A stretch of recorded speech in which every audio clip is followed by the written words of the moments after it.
مستثنا کرنے کے بارے میں غور کیا جائے گا، مطلب الگ کر دیں گے۔ 1978 میں لکھنؤ ہائی کورٹ نے مساجد و مقابر کے سلسلے میں یہ فیصلہ سنا دیا کہ مفاد عامہ کی خاطر حکومت ان پر قبضہ کر سکتی ہے۔ کتنا خطرناک فیصلہ تھا۔ مسجد، قبرستان یا مدرسہ یا کوئی اور یہ ہائی کورٹ فیصلہ سنا رہی ہے۔ اور پھر لکھنؤ کی 2 مساجد، ایک قبرستان اور راجستھان کی ایک مسجد کو حکومت نے ایکوائر کر بھی لیا، اپنے قبضے میں لے بھی لیا، مگر مسلمانوں کی تحریک کی وجہ سے یو پی اور راجستھان کی سرکار نے اس فیصلے کو کل عدم قرار دیا اور یہ مساجد و قبرستان واپس بھی مل گئے۔ 1980 میں اوقاف پر انکم ٹیکس لگانے کا قانون جاری کیا گیا۔ ہمارا جو وقف سسٹم ہے تو اس کی آمدنی کے اوپر جو ہے انکم ٹیکس لگانے کا قانون آیا 1980 میں، لیکن ہمارے کابر نے اس وقت کی وزیر اعظم مسز اندرا گاندھی سے ملاقات کی اور ان سے بات چیت کر کے اس کو رد کرا دیا، ختم کرا دیا۔ 1986 میں شاہ بانو کے بڑا مشہور ہے اور آج چینلوں پہ آپ خوب سنتے ہیں اسے، اور بی جے پی والے جو ہے کانگریس کو خوب اسی کیس کی بنیاد پر جو ہے اسی فیصلے کی بنیاد پر ہاتھوں ہاتھ لیتے ہیں۔ 1986 میں شاہ بانو کیس میں سپریم کورٹ کی طرف سے ایک فیصلہ سنایا گیا جس میں مطلقہ کو نکاح ثانی کرنے تک پہلے شوہر پر نام نفقہ لازم قرار دیا گیا تھا، جو شریعت کے سراسر خلاف تھا۔ آپ حضرات جانتے ہیں کہ ہمارے یہاں مسئلہ یہ ہے کہ عدت کے اندر تک جو ہے شوہر کے واسطے ضروری ہے کہ وہ اپنی مطلقہ بیوی کا خرچہ برداشت کرے، اس کے بعد نہیں۔ لیکن سپریم کورٹ فیصلہ سنا رہی ہے کہ جب تک نکاح ثانی نہ کر لے تب تک جو ہے یہ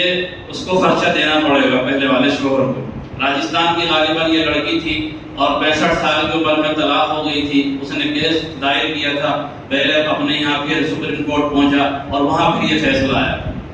اب مسلمانوں کی زبردست تحریک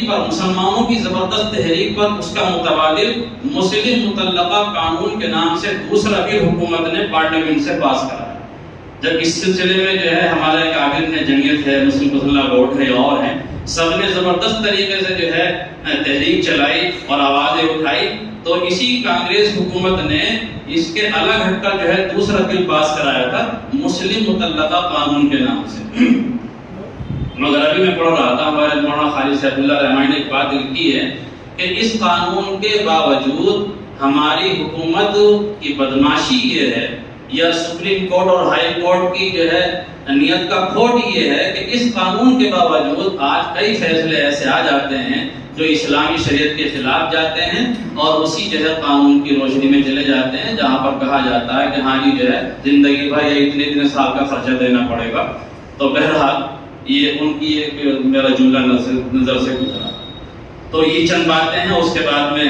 آج جب کہ حکومت کی نیت میں صاف کھوٹ دکھائی دے رہا ہے، آئے دن مسلمانوں کو ہر ایسا پریشان کیا جا رہا ہے، تو ہم لوگ سول کوڈ کو یکساں مسترد کرتے ہیں اور مسلمانوں کو حضرت مولانا علی میاں ندوی کا یہ قول یاد دلاتے ہیں۔ اس پوائنٹ پہ دھیان دیجیے گا۔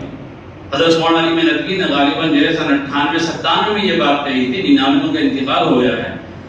کہ اگر ہم یکساں سول کوڈ کو تسلیم کر لیں، حضرت مولانا علی میاں ندوی کا یہ جملہ ہے، اگر ہم یکساں سول کوڈ کو تسلیم کر لیں تو 40 آیتیں اور سینکڑوں احادیث سے مسلمانوں کو دستبردار ہونا پڑے گا۔ اس کا مطلب یہ ہے کہ قرآن کریم کی 40 آیتیں ہیں جو تقریباً ہمیں مجبور کرتی ہیں کہ ہم اس قانون کو نہ مانیں اور اپنے شریعت کے مسائل پر عمل کرتے رہیں، اور سینکڑوں احادیث ہیں جن سے ہمیں یہ رہنمائی ملتی ہے کہ ہمیں اس قانون کو نہیں ماننا۔ تو بہرحال یہ چند باتیں مجھے اچھی لگی تھی، میں نے نوٹ کر لی تھی، اور میں نے شروع میں کہا کہ ضروری نہیں کہ آپ کے لیے نہیں ہو، بہت سی باتیں آپ نے پڑھ رکھی ہوں گی، سن رکھی ہوں گی، ہو سکتا ہے اس میں کوئی بات غلط بھی ہو تو اس کی آپ ذرا اصلاح کریں گے۔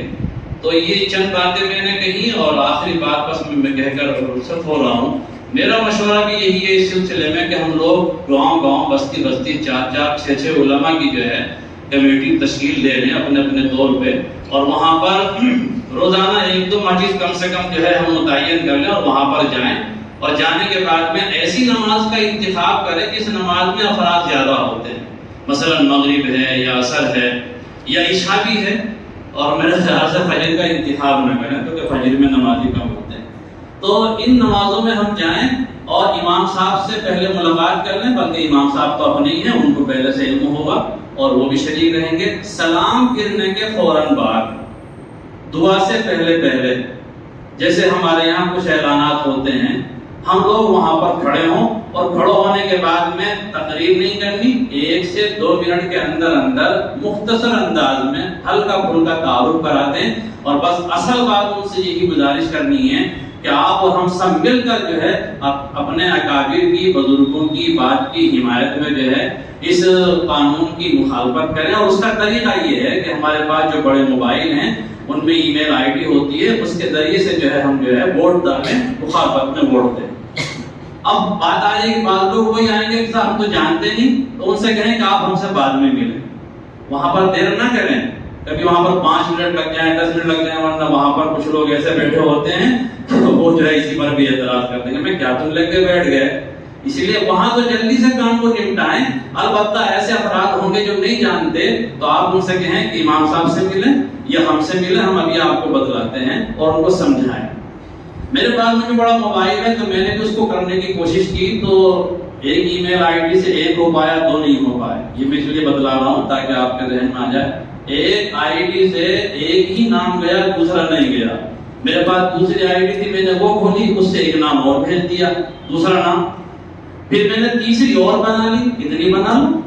تو بنا لی، بنانے کے بعد اس سے تیسرا نام بھیج دیا۔ تو گویا کہ ایک ہی موبائل سے 3-4 ووٹ مخالفت میں چلے گئے، لیکن شرط یہ ہے کہ ای میل آئی ڈی الگ الگ ہونی چاہیے۔ حافظ رئیس صاحب، یہ میری اپنی معلومات ہے، اس میں کچھ عدل بدل بھی ہو سکتا ہے، آپ حضرات جو ہے اس سے بہتر جانتے ہیں تو یہاں پر آ کر بتلائیں، اور ہم یہاں پر